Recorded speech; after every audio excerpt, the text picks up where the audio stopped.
Party विभाजन सम्बन्धी निर्णय विरुद्ध अदालत जाने एमालेको निर्णय, माधव नेपाल लगायतलाई पार्टीको अभिलेखबाट हटाइने।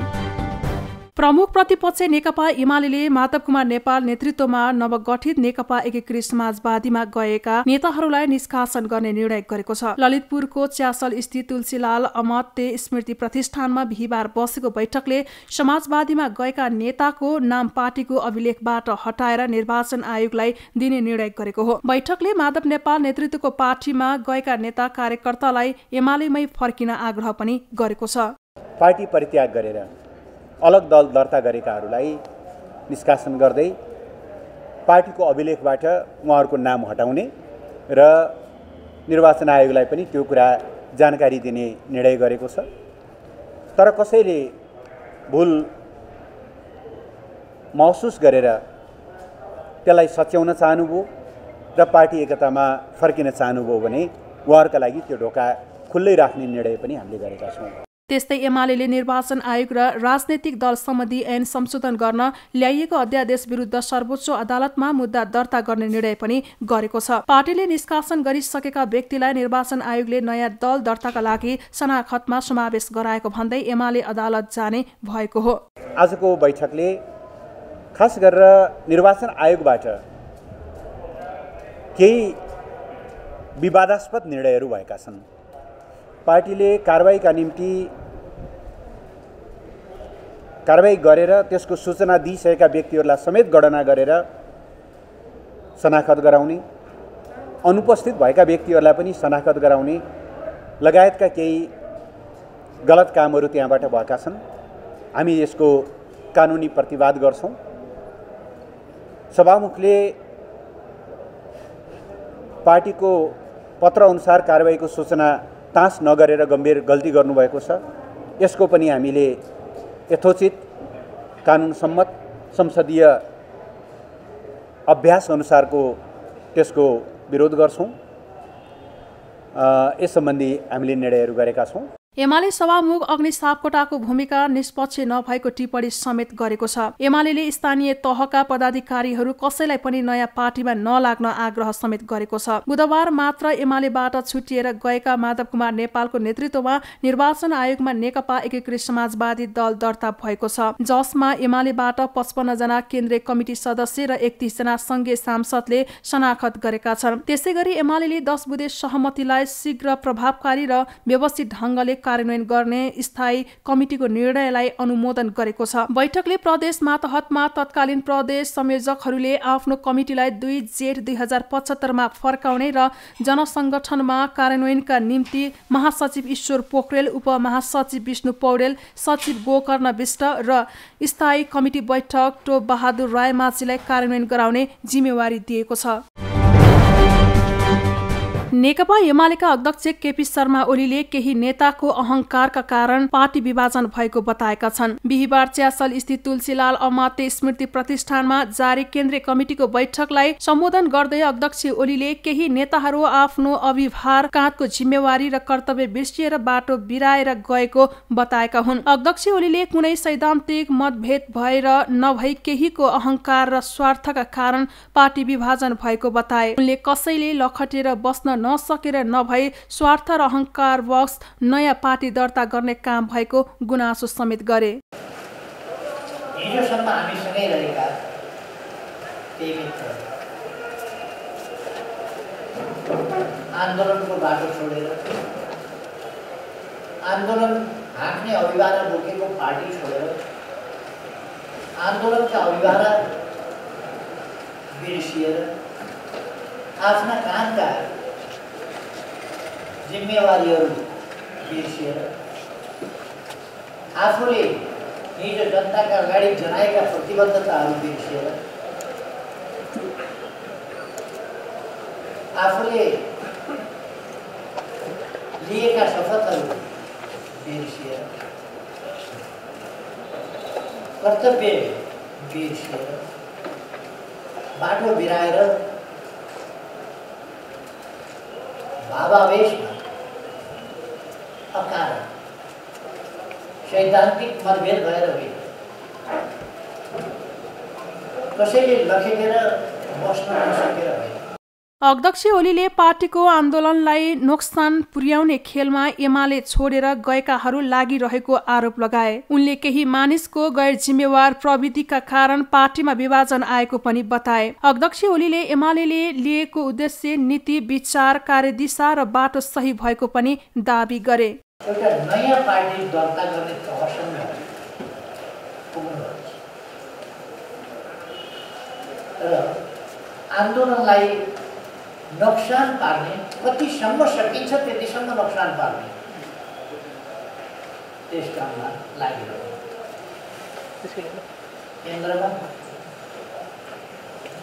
प्रदेशमा र पालिकामा विभिन्न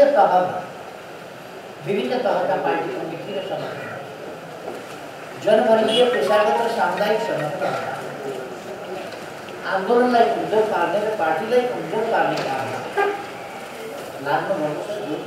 एमाले केन्द्रीय कमिटी बैठकले पार्टीको राष्ट्रिय महाधिवेशन मङ्सिरमा गर्ने निर्णय गरेको छ। बैठकले आगामी मङ्सिर 10 देखि 12 मा राष्ट्रिय महाधिवेशन गर्ने निर्णय गरेको हो। त्यस्तै आगामी असोज 4, 5 र 6 गते विधान महाधिवेशन गर्ने पनि निर्णय पनि बैठकले गरेको छ। ओलीका कारण नयाँ पार्टी खोल्न बाध्य भएको नेता नेपालको प्रतिक्रिया। देउवा नेतृत्वको सरकारमा सहभागी हुने घोषणा। नेकपा एकीकृत समाजवादी पार्टीका अध्यक्ष माधव कुमार नेपालले एमाले अध्यक्ष केपी शर्मा ओली दक्षिणपन्थी भाषमा फसेपछि आफूहरूले विद्रोह गरेको बताएका छन्। पार्टी दर्ता भएपछि बिहिबार पत्रकार सम्मेलन गरी अध्यक्ष नेपालले एमाले अध्यक्ष ओली दक्षिणपन्थी भाषमा फसेपछि बाध्य भएर पार्टी खोल्नु परेको बताएका हुन्। उनले एमालेमा पीडित भएका सबै क्रान्तिकारी कार्यकर्ताहरूलाई समेटेर आफूले नयाँ पार्टी बनाएको बताए। अध्यक्ष नेपालले ओलीसँग कुनै किसिमको सहकार्य हुन सक्ने बताउँदै एमालेबाट विद्रोह गरेर आउन पनि नेता कार्यकर्तालाई आग्रह गरे। नेकपा एमालेबाट विद्रोह गरेर त्यसको दक्षिणपन्थी भाषबाट हामी जोगिएर एउटा क्रान्तिकारी धारको रूपमा नयाँ पार्टी गठन गर्ने र त्यसको निम्ति निर्वाचन आयोगबाट मान्यता प्राप्त गर्ने अवस्थामा पुगेका छौँ। हिजो मात्रै हामीले निर्वाचन आयोगबाट प्रमाणपत्र पनि पाइसकेका छौँ। यहाँसम्मको यात्रा पनि कति अप्ठ्यारो, कति गाह्रो थियो होला तपाईहरु अनुमान गर्न सक्नुहुन्छ।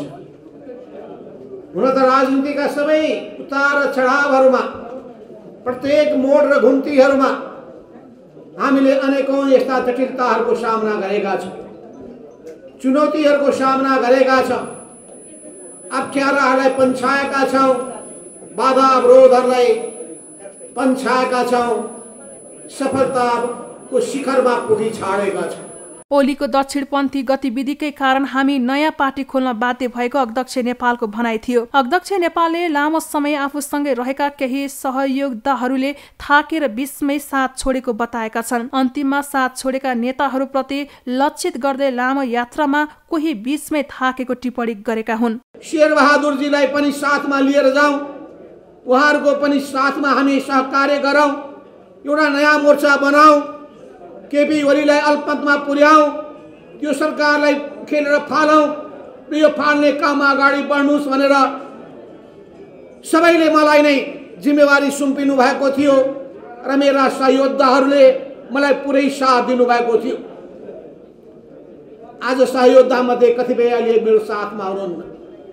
यस्तो हुने गर्दछ। 32 सालका सहयोद्धाहरू कतिपय साथमा छैनन्, माले कालका सहयोद्धाहरू कतिपय छैनन्, एमाले कालका सहयोद्धाहरू केही छैनन्, तर हाम्रो यात्रा निरन्तर रूपमा जारी रहेको छ। फेरि ती सहयोद्धाहरू यो यात्रामा समावेश हुन सक्नुहुन्छ। ती सहयोद्धाहरूको बारेमा मैले गुनासो गर्नुपर्ने केही पनि छैन, किन क्रान्तिकारी धारमा अगाडि बढ्नेले सबै चुनौतीको सामना गर्ने आँट गर्नुपर्छ। समयको माग के हो त्यो कुरालाई बुझ्न सक्नुपर्छ। जनताको चाहना के हो त्यो थाहा पाउनु सक्नुपर्छ। अध्यक्ष नेपालले आफूहरू शेरबहादुर देउवा नेतृत्वको सरकारमा सहभागी हुने बताए। छुट्टै दलको हैसियत पाइसकेकाले सरकारमा जान कुनै समस्या नभएको उनको भनाइ छ। सरकारको नेतृत्वमा आए पनि ओलीले मनोमानी व्यवहार देखाएपछि हटाउने अभियान चलाइरहेको र त्यसको नेतृत्व आफूले गरेको स्पष्टीकरण पनि नेता नेपालले दिए। नेता नेपालले अब माओवादी सहितका शक्तिसँग सहकार्य हुने पनि बताए। आफूहरू पुरानो लिगमा नजाने ओलीले एमालेमा स्थापित गर्न खोजेको परिपाटी आफूहरू भिन्न हुने जानकारी पनि नेपालले दिए। नेताको प्रशंसामा जम्मा भएको भजन मण्डली पार्टीमा नहुने उनको भनाइ छ। यो असंस्कारीहरू कुसंस्कारीहरूको झुन्ड हुने छैन।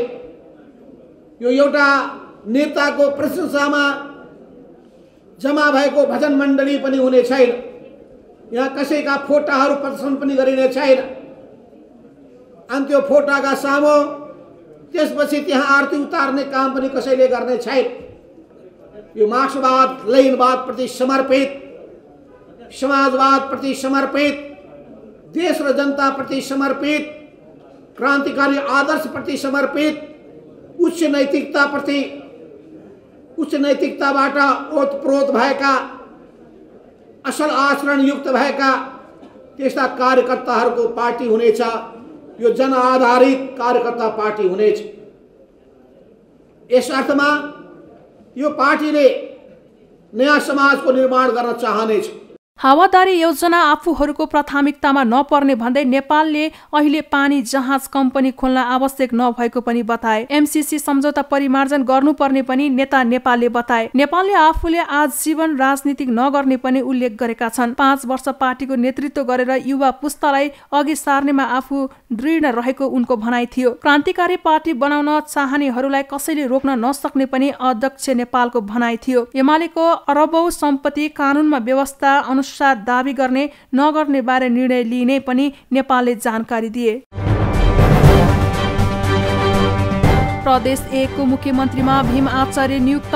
पार्टी एकता जोगाउन राजीनामा गरेको निवर्तमान मुख्यमन्त्री राईको प्रतिक्रिया। नाटकीय ढंगले प्रदेश 1 को मुख्यमन्त्रीको रूपमा भीम आचार्यले शपथ ग्रहण गरेका छन्। अहिले अन्य मन्त्री नियुक्ति नगरिने भएको छ। विराटनगरको होटल एसियाटिकमा आजै संसदीय दलको बैठक बसेर दलको नेता चयन भएका आचार्यलाई आज मुख्यमन्त्रीको शपथ गराइएको हो। मुलुक र जनताप्रति पूर्ण वफादार रही सत्यनिष्ठापूर्वक प्रतिज्ञा गर्दछु। ईश्वरको नाममा जनताको नाममा शपथ लिन्छु कि नेपालको सार्वभौम सत्ता र राजकीय सत्ता नेपाली जनतामा रहेको नेपालको संविधान प्रति पूर्ण वफादार रही प्रदेश नम्बर 1 प्रदेशको मुख्यमन्त्री पदको कामकाज प्रचलित कानूनको अधीनमा रही मुलुक र जनताको सोझो चिताई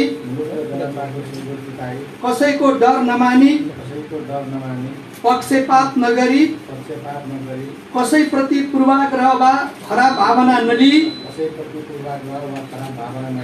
पदीय गोपनीयता कायम राखी इमानदारी साथ गर्नेछु र आफ्नो कर्तव्य पालनाको सिलसिलामा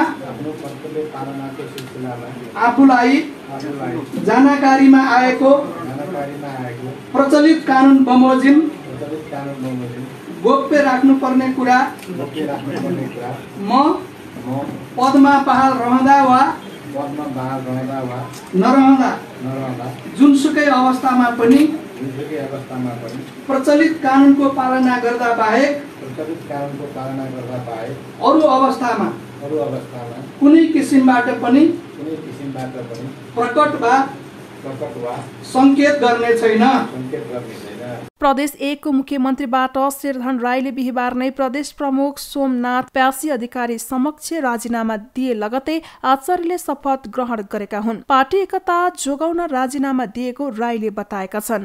विभाजन टुटफुटको चाहिँ अवस्था र पार्टी एकता को मतलब चाहिँ एउटा सर्वोत्तम कुरालाई ध्यानमा राखेर यी आगामी परिस्थितिलाई सामना गर्ने, खास गरी चाहिँ नेकपा एमाले को मतलब चाहिँ प्रभाव यसको वर्चस्वलाई एकदम जस्ताको जस्तै कायम गर्ने, सरकारलाई जस्ताको जस्तै हामीले चाहिँ सुरक्षित ढङ्गले अगाडि बढाउने, यी तमाम चाहिँ उद्देश्यलाई ध्यानमा राखेर मैले आफ्नो संसदीय दलमा आज दलको नेताको हैसियतमा मैले राजीनामा गरेको छु। संविधानको धारा 168 को 1 अन्तर्गत बनेको शेरधन राय नेतृत्वको सरकार विघटन गरी सोही धारा अनुसार आचार्यको नेतृत्वमा पूर्ण एमालेको एकल सरकार गठन भएको हो। आचार्यले संविधान अनुसार 30 दिनभित्र पूर्ण विश्वासको मत लिनुपर्नेछ। उनलाई विश्वासको मत लिन भने फलामको चिउरा चपाउनु सरह हुने देखिन्छ। कांग्रेस क्रियाशील सदस्यता सूची सार्वजनिक गर्न नेतृत्वमाथि दबाव बढ्दै सभापति देउवा तानाशाह बन्न खोजेको नेता पौडेल पक्षको आरोप। सत्तारूढ दल नेपाली कांग्रेसका नेता प्रकाशमान सिंहले पार्टी सभापति तथा प्रधानमन्त्री शेरबहादुर देउवा तानाशाह बन्न खोजेको आरोप लगाएका छन्। बिहिबार नेपाल महिला संघ काठमाडौँले मंगला देवी सिंहको 25औं स्मृति दिवसको उपलक्ष्यमा आयोजित कार्यक्रममा नेता सिंहले पार्टी क्रियाशील सदस्यता मन लाग्दै गरेको र अब उनीहरूलाई सम्मान व्यवहार नगरेर तानाशाह बन्न खोजे त्यो सही नहुने बताएका हुन्। उनले सभापति देउवाले आफ्नो पक्षका क्रियाशील सदस्यलाई कुनै समय सीमामा नराख्ने र अरूलाई मात्रै नीति नियममा राख्ने किसिमको व्यवहार गर्न नमिल्ने बताए। नेता सिंहले सभापति देउवाले जान्दा जान्दै पनि हरेक 4 वर्षमा गर्नुपर्ने महाधिवेशनलाई पदमा बस्नका लागि पार्टीको विधान मिचेको बताए। विधि प्रक्रिया पूरा नगर्ने, अब चाहिँ के छ भने पदमा चाहिँ बस्ने, पार्टी सभापति हुने, अनि पार्टी सभापति भएपछि हरेक 4 वर्षमा महाधिवेशन हुन्छ भनेर थाहा पाइकन पनि यो क्रियाशील सदस्यताको यो काम चाहिँ उहाँले चाहिँ पार्टीको विधान अनुसार गरेको भए त आज यो अवस्थामा आउने नै थिएन नि। उहाँले त के हो भन्दाखेरि गर्छु भनेर भन्ने, तर चाहिँ कामबाट चाहिँ त्यसलाई चाहिँ पुष्टि चाहिँ उहाँले चाहिँ गर्न सक्नु भएको चाहिँ छैन। र मुख्य कुरा के हो भन्दाखेरि पार्टी सभापतिले खास गरेर यो चाहिँ पार्टीको चाहिँ जुन विधान अनुसार यो सबैलाई चाहिँ समान रूपमा चाहिँ क्रियाशील सदस्यताको क्राइटेरिया त एकनाश हुनु पर्यो नि त।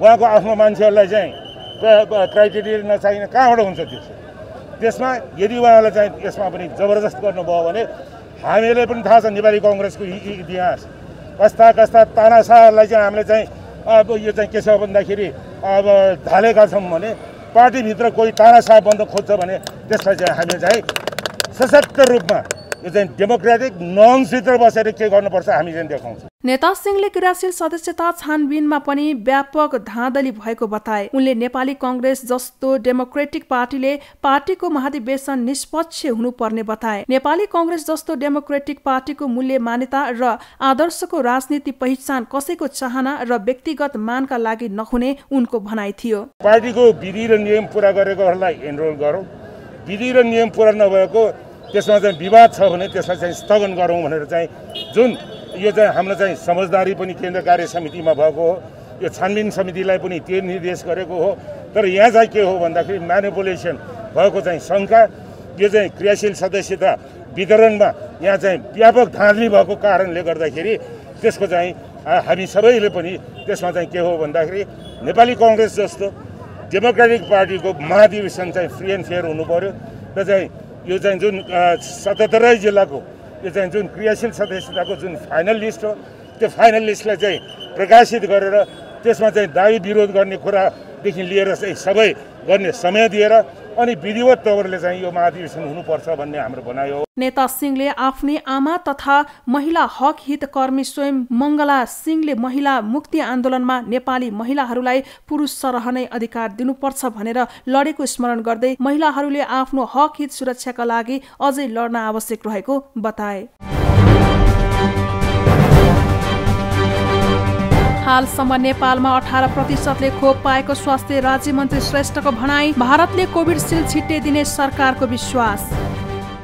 भारत सरकारले बीपी कोइराला स्वास्थ्य विज्ञान प्रतिष्ठानको लागि उपहार स्वरूप अक्सिजन प्लान्ट हस्तान्तरण गरेको छ। बिहीबार स्वास्थ्य मन्त्रालयमा आयोजित एक कार्यक्रमका बीच नेपालका लागि भारतीय राजदूत विनय मोहन क्वात्राले स्वास्थ्य तथा जनसंख्या राज्य मन्त्री उमेश श्रेष्ठलाई भारतीय जनता र सरकारको तर्फबाट नेपाल सरकार मार्फत बीपी कोइराला स्वास्थ्य विज्ञान प्रतिष्ठान धरानका लागि अक्सिजन प्लान्ट हस्तान्तरण गरेका हुन्। अक्सिजन प्लान्ट ग्रहण गर्दै स्वास्थ्य तथा जनसंख्या राज्य मन्त्री उमेश श्रेष्ठले सहयोग उपलब्ध गराएकोमा आभार व्यक्त गरे। उनले भारत सरकारको यस सहयोगले अक्सिजनको अभावलाई पूर्ति गर्ने बताए। भारत सरकारले कोभिड नियन्त्रणका लागि नेपाल सरकारलाई खोप लगायतका अन्य स्वास्थ्य सामग्रीहरू उपलब्ध गराएको उल्लेख गर्दै उनले आगामी दिनमा पनि कोभिडशील्ड खोप उपलब्ध गराउनेमा विश्वास व्यक्त गरे। अक्सिजनको अभाव नहुनको लागि जुन प्लान्ट चाहिँ ठुलो प्लान्ट चाहिँ भारत सरकारले नेपाल सरकारलाई विशेष गरी बीपीकेएचएस मा उपलब्ध गराएको छ,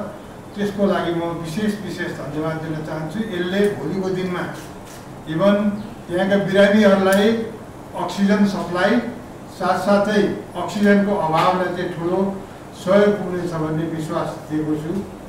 र यसको अलावा यो कोभिड कन्ट्रोलको लागि भारत सरकारले विशेष गरेर हामीलाई भ्याक्सिन यो चाहिँ सहयोगमा उपलब्ध गराइदिएर र धेरै सामानहरू जस्तो कि बेडदेखि लिएर र कोभिड-19 को लागि औषधिदेखि लिएर कन्टिन्युअस हामीलाई जहाँ जे चिज पनि सबभन्दा नजिक र हाम्रो छिमेकी मुलुक भारत भएको हुँदाखेरि हामीले धेरै चिजमा चाहिँ यो कोभिड-19 को कन्ट्रोलको लागि ठुलो सहयोग उपलब्ध भएको छ। त्यसको लागि नेपाल सरकारको तर्फबाट भारत सरकारप्रति हामी ज्यादै आभारी छौँ। आगामी दिनहरूमा पनि अझै भोलिको दिनमा पनि सहयोग पाउने अपेक्षा पनि राखेको छौँ, किनभने यो विभिन्न क्षेत्रमा हेल्थ सेक्टरको अलावा अन्य क्षेत्रमा पनि भारत सरकारले नेपाललाई धेरै ठुलो मद्दत पुर्याएको छ। आगामी दिनहरूमा पनि अब हामीलाई चाहिने भ्याक्सिनहरू विशेष गरेर कोभिसिल्ड भ्याक्सिनहरू हामीलाई उपलब्ध गराउन आवश्यक परेको कोभिसिल्ड भ्याक्सिन पनि भारत सरकारले उपलब्ध गराइदिएको खण्डमा हामीलाई सहज हुन्छ, किनभने डिस्ट्रिब्युसनको लागि पनि सहज हुन्छ। सो अवसरमा मन्त्री श्रेष्ठले वर्तमान सरकार बनेको 1 महिनाको अवधिमा करिब 50 लाख खोप लगाइसकेको पनि बताए। 18% जनतालाई खोपको पहिलो मात्रा र 13% जनतालाई खोपको दोस्रो मात्रा लगाइसकिएको पनि उनले जानकारी दिए। अहिले नै भनौँ कि यो सरकार आइसकेपछि हामीले करिबन चाहिँ 50 लाख 1 महिनाको दौरानमा 50 लाख भ्याक्सिनहरू लगाइसकेको छौँ। झन्डै 18% जनतालाई चाहिँ फर्स्ट डोज लगाएको छ भने सेकेन्ड डोज चाहिँ 13% जनतालाई लगाएको छ। टोटल जनताको चाहिँ 100 जना मध्येमा 30 जनालाई चाहिँ हामीले भ्याक्सिन लगाइसकेको जानकारी पनि यहाँलाई दिन चाहन्छु। अक्सिजन प्लान्ट हस्तान्तरण कार्यक्रममा बोल्दै नेपालका लागि भारतीय राजदूत विनय मोहन क्वात्राले कोभिड-19 संक्रमणका बेलामा अक्सिजन प्लान्टको आवश्यकता पर्ने भन्दै नेपाल र भारत छिमेकी देश भएका नाताले आपसमा निर्भर भएर काम गर्नुपर्ने बताए। Saving lives of people in the hospital was the oxygen, the availability of oxygen, and I think while it was of course through very strong efforts of the Nepal government and of our bilateral cooperation that scarcity at that time, short-term scarcity, was addressed. But I think it made us all realize the critical importance of developing the availability of oxygen infrastructure in the medical facilities, so that next time, God forbid if we have to face that situation, at least the lives of the people can be saved, at least because there is no shortage of oxygen. And I think that brings me to the third point, which is a very happy point, that we are able to give this plant to the BP Koirala Institute of Health Sciences in Dharan. राजदूत क्वात्राले COVID-19 नियन्त्रणका लागि नेपाल सरकारलाई आगामी दिनमा पनि सहयोग गर्न भारत सरकार तयार रहेको बताए। पछिल्लो 24 घण्टामा थप 2433 जनामा कोभिड-19 को संक्रमण पुष्टि भएको छ। स्वास्थ्य तथा जनसंख्या मन्त्रालयका अनुसार 9702 जनाको पीसीआर परीक्षण गर्दा 2052 र 4672 जनामा एन्टिजेन परीक्षण गर्दा 381 जनामा कोरोना संक्रमण पुष्टि भएको हो। काठमाडौँ उपत्यकामा 733 जनालाई संक्रमण देखिएको छ। काठमाडौँमा 561, भक्तपुरमा 66 र ललितपुरमा 106 जना संक्रमित थपिएका हुन्। त्यस्तै अहिले काठमाडौँ उपत्यकामा 10,285 सक्रिय संक्रमित छन्, जसमध्ये काठमाडौँमा 6,587, भक्तपुरमा 1,478 र ललितपुरमा 2,220 सक्रिय संक्रमित छन्। यो सँगै हालसम्म पीसीआर विधिबाट 7,54,915 जनामा र एन्टिजेन विधिबाट 81,968 जनामा कोरोना भाइरसको संक्रमण पुष्टि भएको छ। यस्तै पछिल्लो 24 घण्टामा थप 1,929 जना कोरोना भाइरसको संक्रमण मुक्त भएका छन्। यो सँगै हालसम्म संक्रमण मुक्त हुनेको संख्या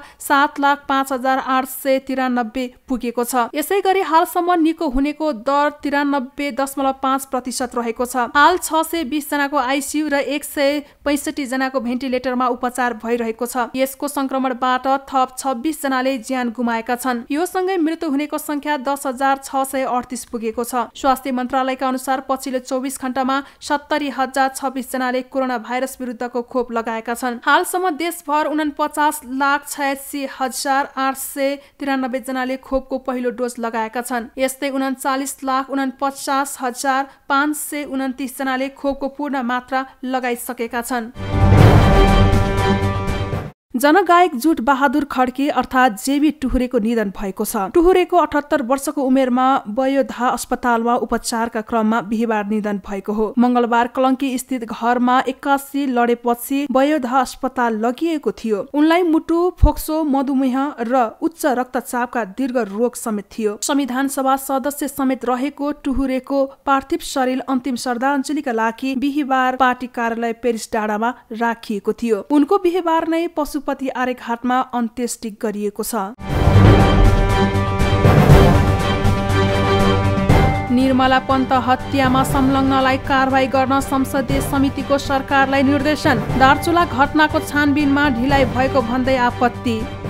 प्रतिनिधि सभा अन्तर्गतको राज्य व्यवस्था तथा सुशासन समितिले दार्चुलामा एसएसबीले तुइन काटेर महाकाली नदीमा जयसिंह धामी बेपत्ता भएको घटनाको छानबिन प्रतिवेदन सार्वजनिक गर्न सरकारलाई निर्देशन दिएको छ। सिंहदरबारमा बिहीबार बसेको समिति बैठकले दार्चुला घटनाको सत्य तथ्य छिटो सार्वजनिक गर्न सरकारलाई निर्देशन दिएको हो। त्यस्तै बैठकले उक्त घटनामा कूटनीतिक पहलद्वारा दोषीलाई कानूनी कारबाहीको व्यवस्था गर्न सरकारलाई निर्देशन दिएको समिति सभापति शशि श्रेष्ठले जानकारी पहिलो नम्बर दार्चुला जिल्ला ब्यास गाउँपालिका वडा नम्बर 2 बस्ने जयसिंह धामीको मिति 2078 साल साउन 15 गते ट्विन तर्ने क्रममा भएको घटना प्रकरणको सम्बन्धमा समितिको गम्भीर ध्यानाकर्षण भएको छ।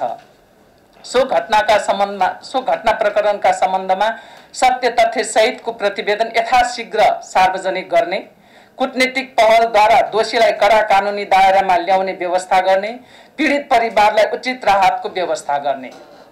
2. ब्यास क्षेत्रका स्थानीय बासिन्दाको सुरक्षा तथा आवतजावतको लागि आवश्यक पर्ने पुल, मोटर बाटो लगायतका स्थानीय पूर्वाधारहरू यथाशीघ्र निर्माण गर्ने, दार्चुलादेखि टिङ्करसम्मको सडक निर्माण कार्य यथाशीघ्र सम्पन्न गर्ने, टुइनलाई तत्काल विस्थापित गरी झोलुङ्गे एवं पक्की पुलको व्यवस्था गर्ने र ती क्षेत्रका बासिन्दाका लागि हाललाई खाद्यान्न र औषधिको आवश्यक व्यवस्था गरी जनजीवन सहज बनाउने। यस्तै बैठकले दार्चुलाको ब्यास क्षेत्रको सुरक्षा तथा आवतजावतका लागि सडक, पुल लगायतका पूर्वाधार यथाशीघ्र निर्माण गर्न पनि सुझाव दिएको छ। बैठकले निर्मला पन्तको बलात्कार पछि हत्या भएको घटनाको 3 वर्ष पूरा हुँदा पनि कानुनी कारबाही हुन नसकेको भन्दै छिटो भन्दा छिटो दोषीलाई कानुनी कारबाहीको दायरामा ल्याउन पनि भनेको छ। चाडबाडमा हुन सक्ने काला बजारी र म्याद सकिएका अखाद्य वस्तुहरू बजारमा पठाउनेलाई कारबाही गर्दै अघि बढ्न सरकारलाई निर्देशन दिएको समितिले जनाएको छ। बैठकमा गृहमन्त्री बालकृष्ण खाँडले उक्त घटनाका विषयमा छानबिन गर्न गठित समिति प्रतिवेदन तयार गर्ने क्रममा रहेको जानकारी दिए। छिट्टै सत्य तथ्यका आधारमा रिपोर्ट सार्वजनिक गरिने उनले बताए। त्यस्तै निर्मला पन्तको बलात्कारपछि हत्या भएको घटनाको अनुसन्धान अहिले पनि जारी रहेको गृहमन्त्रीले जानकारी दिए। बैठकमा समिति सदस्यहरूले दार्चुला घटनाको सत्य तथ्य छिटो सार्वजनिक गर्दै दोषीलाई कडा कारबाही गर्नुपर्ने बताएका थिए। साथै उनीहरूले पीडित परिवारलाई आवश्यक राहत दिन पनि सरकारको ध्यान आकर्षण गराएका थिए। गत साउन 15 गते महाकाली नदी पार गर्नका लागि तुइन तर्ने क्रममा खसेर दार्चुलाको ब्यास गाउँपालिका 2 का जयसिंह धामी बेपत्ता भएका थिए। उक्त घटनामा भारतीय एसएसबीले तुइन खोलिदिएको बताइएको छ। त्यसपछि उक्त घटनाबारे छानबिन गर्न गृह मन्त्रालयले छानबिन समिति गठन गरेको थियो। र एएफसी महिला एसियन कप छनौटका लागि नेपाली फुटबल टोली प्रशिक्षणमा। खेललाई अनुभव सङ्घालले सुनौलो मौकाको रूपमा सदुपयोग गरिने। दक्षिण एसियाली स्तरका प्रतियोगितामा खेल्दै आएको नेपाली महिला राष्ट्रिय टोलीले असोजमा एएफसी महिला एसियन कप 2022 छनौट खेल्दैछ। दक्षिण एसिया बाहेक विरलै मात्र अन्तर्राष्ट्रिय खेल खेल्ने नेपाली टोलीले छनौट खेललाई अनुभव सङ्घालले सुनौलो मौकाको रूपमा लिएको छ। बलिया प्रतिद्वन्दी भए पनि राम्रा नतिजाका लागि खेल्ने लक्ष्यका साथ टोलीले तयारी गरेको छ। उज्बेकिस्तानमा हुने एएफसी महिला एसियन कप 2022 छनौटका लागि नेपाली राष्ट्रिय महिला फुटबल टोलीले अखिल नेपाल फुटबल संघ एन्फा मुख्यालयको मैदानमा तयारी गरिरहेको छ। मुख्य प्रशिक्षक ग्यारी फिलिप्सले मंगलबार घोषणा भएका 23 खेलाडीलाई समेट्दै तयारीलाई तीव्रता दिइरहेका छन्। त्यसो त टोलीमा अनुभवी खेलाडी सावित्रा भण्डारी भने हुने छैनन्। घुडाको शल्यक्रिया गर्न कतारमा रहेकी सावित्रा भण्डारी बिना टोली राम्रो नतिजाका निकाल्ने लक्ष्यका साथ मेहनत गरिरहेको छ। नेपाली टोलीलाई पहिलो पटक विदेशी प्रशिक्षकले प्रशिक्षण गराइरहेका छन्। सीमित खेलाडीबाट घोषणा भएको टोलीले छनौट खेलमा राम्रो नतिजा निकाल्नेमा प्रशिक्षक ग्यारी फिलिप्स आत्मविश्वासी देखिन्छ। नयाँ र अनुभवी खेलाडीको संयोजन भएको तथा दैनिक रूपमा खेलाडीहरूको प्रशिक्षणको क्रममा सुधार देखिएकाले छनौट खेल राम्रो गर्ने प्रशिक्षक फिलिप्सले बताए। Yeah, a little over 3 weeks now. It's been a difficult time because we had in camp nearly 36 players originally, and then we cut the squad down, and that's a difficult process. You know, it's always very sad to let players go, but we can only take 23, and I'm happy with the 23 players that we have. We have a lot of mixture of young players and new players, so it's good to refresh the squad after the games in Pokhara. So it's nice. It's a nice feeling to have some young players coming through and pushing the older players. दक्षिण एसियाली स्तरका प्रतियोगितामा खेल्दै आएको नेपाली महिला राष्ट्रिय टोलीले छनौट खेल हङकङ र फिलिपिन्ससँग खेल्न लागेको हो, जुन नेपाली टोलीका लागि अनुभव बटुल्ने ठूलो मौकाको रूपमा हेरिएको छ। नयाँ र अनुभवी खेलाडीको संयोजन रहेको टोलीमा सबैसँग जोश भएकाले राम्रो गर्ने कप्तान रेणुका नगरकोटीले बताइन्। अब यो हाम्रो लागि एकदम ठुलो अपर्च्युनिटी हो हैन। एक त अनि अब हामीले अहिले नयाँ ट्रेनिङ पनि नयाँ कुराहरू पनि सिक्न पाएका छौँ। कोच पनि अब हाम्रो अहिले नयाँ कोच हुनुहुन्छ। पहिला अब हामीले हरिसरसँगै 3 वर्ष जति ट्रेनिङ गरिसकेको हो। हरिसरसँग पनि एकदम राम्रो भएको थियो ट्रेनिङको एक्सपिरियन्स। अहिले नयाँ कोच हुनुहुन्छ। नयाँ कोचले पनि एकदम सबै कुराहरू राम्रो सिकाउनु भएको छ। कोच नयाँ छ, प्लेयरहरू पनि धेरै नयाँ आएको छ, त्यही भएर सबैमा जोश चाहिँ छ। मुख्य प्रशिक्षक फिलिप्सले घोषणा गरेको टोलीमा 6 नयाँ खेलाडीले राष्ट्रिय टोलीमा मौका पाएका छन्। नयाँ अनुहारमा मिडफिल्डर प्रीति राई, फरवार्ड रश्मि घिसिङ, सविता राणा, रजनी थोकर, डिफेन्डर सिर्जना सिंह र निशा थोकर पहिलो पटक राष्ट्रिय टोलीमा अटाएका छन्। उमेर समूहका प्रतियोगितामा कप्तानी सम्हालिसकेकी प्रीति राईले पहिलो पटक राष्ट्रिय टोलीमा अटाउँदा मेहनतको फल प्राप्त भएको प्रतिक्रिया दिइन्। क्लब र राष्ट्रिय टोलीमा अटाउनु फरक भएको भन्दै प्रीतिले छनौट प्रतियोगितामा 100% दिएर खेल्ने बताइन्। पहिलो रोजाइमा पर्ने उनको विश्वास छ। यस्तै अर्की खेलाडी सरु लिम्बुले विदेशी प्रशिक्षकले फिटनेस सँगै बल पोसेसन राखेर खेल्न प्रेरणा दिएको बताइन्। क्याम्पमा चाहिँ अब पहिला पनि परेको थिए, अनि यसपालि चाहिँ स्क्वाडमै सेलेक्ट हुँदा चाहिँ एकदम खुसी लागेको छ हैन। अब यत्रो मेहनत गरेको फल चाहिँ अहिले आउँदैछ भनौँ न। अब हामी ट्रेनिङ चाहिँ राम्रो भइरहेको छ। अब फर्स्ट टाइम विदेशी कोच हुनुहुन्छ हैन। अब अलिक फर्स्टमा चाहिँ अलिक गाह्रै भयो भनौँ न हामीलाई अब एडजस्ट हुनलाई। तर 1-2 दिनमै कभर भयो होइन। त्यो चाहिँ अब टेक्निकली चाहिँ अब हामी सबै प्रिपेयर छौँ भनौँ न, टेक्निकली फिजिकली एकदमै प्रिपेयर छौँ। अब दिदीहरूले पनि सपोर्ट गरिरहनु भएको छ, त्यही भएर हामीलाई एकदमै सजिलो भएको छ। मेरो रोल चाहिँ मलाई म अट्याकिङ नै हुन्छु जस्तो लाग्छ होइन। अब अहिलेसम्म हाम्रो सेट छुट्याएको छैन, अब के हुन्छ थाहा छैन। अब जुन ड्युटी भए पनि मैले चाहिँ अब आफ्नो ठाउँबाट फुलफिल गर्नेछु होइन। अब त्यही हो, साम्बा दिदी नभएर अलिकति हामीलाई गाह्रो त फिल भइरहेछ, तर पनि हामी साम्बा दिदीको कमी नदिन चाहिँ अब हाम्रो 100% दिएर प्रयास गर्नेछौँ। छनौट प्रतियोगिता सुरुमा नेपालमा तय भए पनि कोरोना महामारीका कारण तटस्थ स्थल उज्बेकिस्तानमा सारिएको हो। नेपालले नेपालसँगै समूहमा हङकङ र फिलिपिन्स रहेका छन्। उज्बेकिस्तानको जेआर स्टेडियममा नेपालले पहिलो खेल फिलिपिन्ससँग असोज 2 गते र दोस्रो खेल हङकङसँग असोज 5 गते प्रतिस्पर्धा गर्नेछ। समूहको शीर्ष टोलीले अर्को वर्ष भारतमा हुने एसियन कपमा सहभागिता जनाउने मौका पाउनेछ। एसियन कप अर्को वर्ष जनवरी 20 देखि फेब्रुअरी 6 सम्म हुँदैछ।